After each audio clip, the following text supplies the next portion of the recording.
अस्सलाम वालेकुम क्लास। आज हमारा जो है वो सेकंड लेक्चर है। सेकंड टॉपिक स्टार्ट हो गया, थर्मोडायनामिक्स वेरिएबल्स। सबसे पहले हम देखते हैं थर्मोडायनामिक वेरिएबल क्या है। थर्मोडायनामिक वेरिएबल जो है ये डिपेंड करता है किस टाइप का सिस्टम है। जिस तरह का सिस्टम होगा उसके लिए डिफरेंट वेरिएबल्स होंगे। तो यहाँ पे मैंने कुछ सिस्टम लिखे हैं और उसके साथ उसके करस्पॉन्डिंग स्टेट वेरिएबल्स हैं। कुछ सिस्टम यहाँ पे मैंने बताया है। केमिकली फर्स्ट ऐसा सिस्टम हो सकता है जो chemically defined homogeneous state variable for this system. अब केमिकली डिफाइंड होमोजीनियस होगा, होमोजीनियस गैस मतलब कि फ़र्स्ट हमने सिस्टम ऐसे लिया है कि जो केमिकली डिफाइंड होमोजीनियस गैस मतलब कि एक तरह की गैस होगी। जैसे हम अगर हवा में हवा देखते हैं, हवा में डिफरेंट तरह की गैसेस होती हैं। ये वाली गैस नहीं है, मैंने होमोजीनियस गैस की बात किया है। यानी कि कोई भी एक गैस होगी, यानी कोई ऑक्सीजन ले लें, नाइट्रोजन ले लें, बस एक होमोजीनियस गैस होगी। तो उसके लिए जो स्टेट वेरिएबल्स होंगे वो होंगे प्रेशर, वॉल्यूम एंड टेम्परेचर। मतलब कि हमें बस उसका प्रेशर बताना पड़ेगा, वॉल्यूम बताना पड़ेगा और टेम्परेचर बताना पड़ेगा, तो हम उस सिस्टम को कम्प्लीटली डिस्क्राइब कर सकते हैं, कम्प्लीटली उसके बारे में कंप्लीट इंफॉर्मेशन दे सकते हैं अगर हमें इन तीन चीज़ों के बारे में पता होगा। तो ये इसके स्टेट वेरिएबल्स हैं। तो अगर हमारे पास सिस्टम होमोजीनियस गैस होगी तो उसके लिए हमें प्रेशर बताना पड़ेगा, वॉल्यूम बताना पड़ेगा और टेम्परेचर बताना पड़ेगा। तो इन तीनों को बता के हम उस सिस्टम को कम्प्लीटली डिस्क्राइब कर सकते हैं। नेक्स्ट सेकंड वाला जो है वो है chemically defined homogeneous solid. Chemically defined homogeneous, कोई भी होमोजीनियस सॉलिड का मतलब है कि उसकी सेम कंसंट्रेशन होगी हर जगह से, सेम कंसंट्रेशन। ये नहीं है कि कहीं से कम होगा कहीं से ज़्यादा होगा।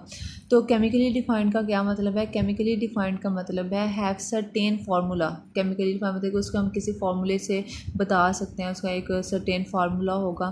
तो ऐसा जो सिस्टम होगा केमिकली डिफाइंड होमोजीनियस सॉलिड, ऐसा जो सिस्टम होगा उसके लिए हमें टेम्परेचर, उसके लिए जो स्टेट वेरिएबल्स होंगे वो होंगे temperature, volume, pressure in different direction.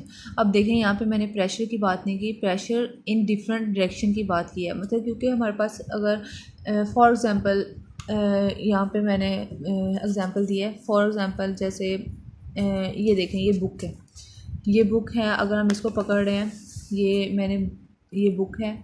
अगर इसके ऊपर से भी एक एटमॉस्फेरिक प्रेशर लग रहा है, इधर से अलग प्रेशर लग रहा है, इधर से अलग प्रेशर लग रहा है, नीचे से भी प्रेशर लग रहा है, तो ये जो प्रेशर होगा ये एटमॉस्फेरिक प्रेशर से ज़्यादा होता है। एक इसका वेट है, तो यहाँ से एक प्रेशर इसके ऊपर लग रहा है, ऊपर से लग रहा है, मतलब कि डिफरेंट डायरेक्शन से इसके ऊपर प्रेशर लग रहा है। तो हम इसके जो प्रेशर होगा वो हर साइड से हम इसका प्रेशर जो है वो फाइंड करेंगे।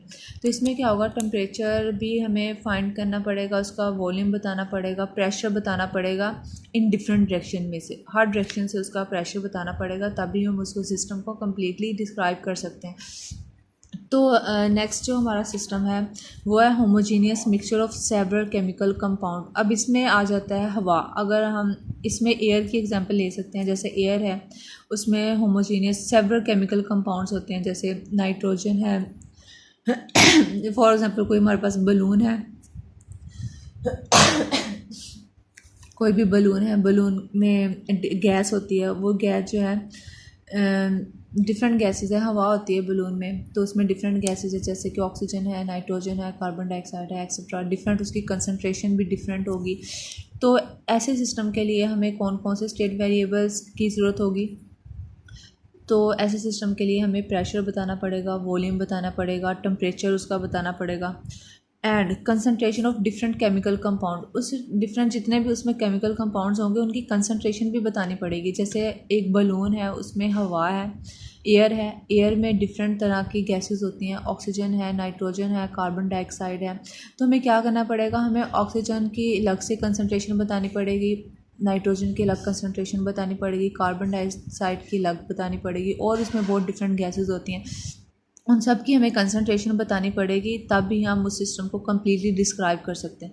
तो ये सिस्टम पे डिपेंड करता है कि उसके वेरिएबल, उसके स्टेट वेरिएबल्स कैसे होंगे। हर सिस्टम के लिए अलग होते हैं, ये सिस्टम पे डिपेंड करता है वो किस तरह का सिस्टम है, तो उसी तरह के उसके स्टेट वेरिएबल्स होंगे।